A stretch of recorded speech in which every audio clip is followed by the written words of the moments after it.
Cuento historias y me gustaría contarles algunas historias personales sobre lo que llamo el peligro de una sola historia.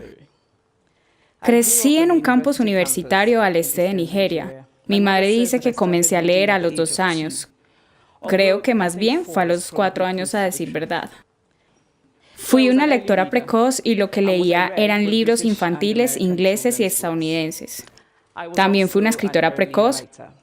Cuando comencé a escribir a los 7 años, cuentos a lápiz con ilustraciones de crayón que mi pobre madre tenía que leer. Escribí el mismo tipo de historias que leía. Todos mis personajes eran blancos y de ojos azules, que jugaban en la nieve, comían manzanas, hablaban mucho del clima. Qué lindo era cuando el sol había salido. Eso a pesar de que vivía en Nigeria y nunca había salido de Nigeria. No teníamos nieve, comíamos mango y nunca hablábamos sobre el clima porque no era necesario. Mis personajes bebían cerveza de jengibre porque los personajes de los libros que leía bebían cerveza de jengibre. No importaba que yo no supiera qué era. Muchos años después, sentí un gran deseo de probar la cerveza de jengibre, pero esa es otra historia. Creo que esto demuestra cuán vulnerables e influenciables somos ante una historia, especialmente en nuestra infancia. Porque yo solo leía libros donde los personajes eran extranjeros. Estaba convencida de que los libros, por naturaleza, debían tener extranjeros y narrar cosas con las que yo no podía identificarme. Todo cambió cuando descubrí los libros africanos. No había muchos disponibles y no eran fáciles de encontrar como los libros extranjeros. Gracias a autores como Chinua Achebe y Lai, mi percepción mental de la literatura cambió.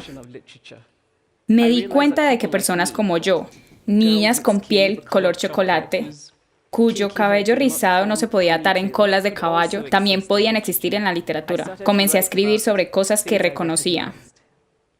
Yo amaba los libros ingleses y estadounidenses que leí. Avivaron mi imaginación y me abrieron nuevos mundos. Pero la consecuencia involuntaria fue que no sabía que personas como yo podían existir en la literatura. Mi descubrimiento de los escritores africanos me salvaron de conocer una sola historia sobre qué son los libros. Mi familia es nigeriana convencional de clase media. Mi padre fue profesor, mi madre fue administradora y teníamos, como era de costumbre, personal doméstico de pueblos cercanos. Cuando cumplí 8 años, un nuevo criado vino a su casa. Su nombre era Fide. Lo único que mi madre nos contaba de él era que su familia era muy pobre. Mi madre enviaba batatas y arroz y nuestra ropa vieja a su familia. Cuando no me acababa mi cena, mi madre decía, «Come, ¿no sabes que la familia de Fide no tiene nada?» Yo sentía gran lástima por la familia de Fide. Un sábado fuimos a visitarlo a su pueblo. Su madre nos mostró una bella cesta de rafia teñida hecha por su hermano. Estaba sorprendida, pues no creía que alguien de su familia pudiera hacer algo. Lo único que sabía es que eran muy pobres y era imposible verlos como algo más que pobres. Su pobreza era mi única historia sobre ellos.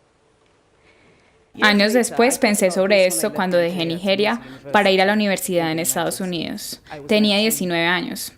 Había impactado a mi compañera de cuarto estadounidense. Preguntó dónde había aprendido a hablar inglés también y estaba confundida cuando le dije que en Nigeria el idioma oficial resultaba ser el inglés. Me preguntó si podría escuchar mi música tribal y se mostró, por tanto, muy decepcionada cuando le mostré mi cinta de Mariah Carey. Ella pensaba que yo no sabía usar una estufa. Me impresionó que ella sintiera lástima por mí incluso antes de conocerme. Su posición por omisión ante mí, como africana, se reducía a una lástima condescendiente. Mi compañera conocía una sola historia de África, una historia de catástrofe.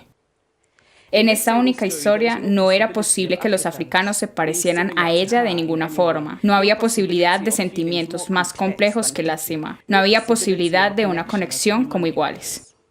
Si yo no hubiera crecido en Nigeria, y si mi impresión de África procediera de las imágenes populares, también creería que África es un lugar de hermosos paisajes y animales y gente incomprensible que libran guerras sin sentido y mueren de pobreza y sida, incapaces de hablar por sí mismos, esperando ser salvados por un extranjero blanco y gentil.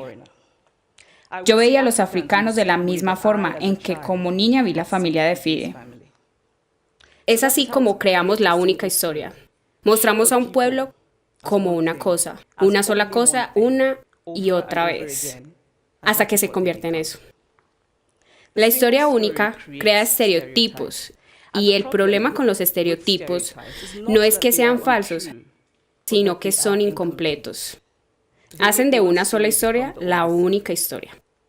Es cierto que África es un continente lleno de catástrofes. Hay catástrofes inmensas como las violaciones en el Congo y las hay deprimentes, como el hecho de que hay 5.000 candidatos por cada vacante laboral en Nigeria. Pero hay otras historias que no son sobre catástrofes y es igualmente importante hablar sobre ellas. Siempre he pensado que es imposible compenetrarse con un lugar o una persona sin entender todas las historias de ese lugar o esa persona. La consecuencia de la historia única es que roba la dignidad de los pueblos, dificulta el reconocimiento de nuestra igualdad humana, enfatiza nuestras diferencias en vez de nuestras similitudes. Me gustaría terminar con este pensamiento. Cuando rechazamos la única historia, cuando nos damos cuenta de que nunca hay una sola historia sobre ningún lugar, recuperamos una suerte de paraíso. Gracias.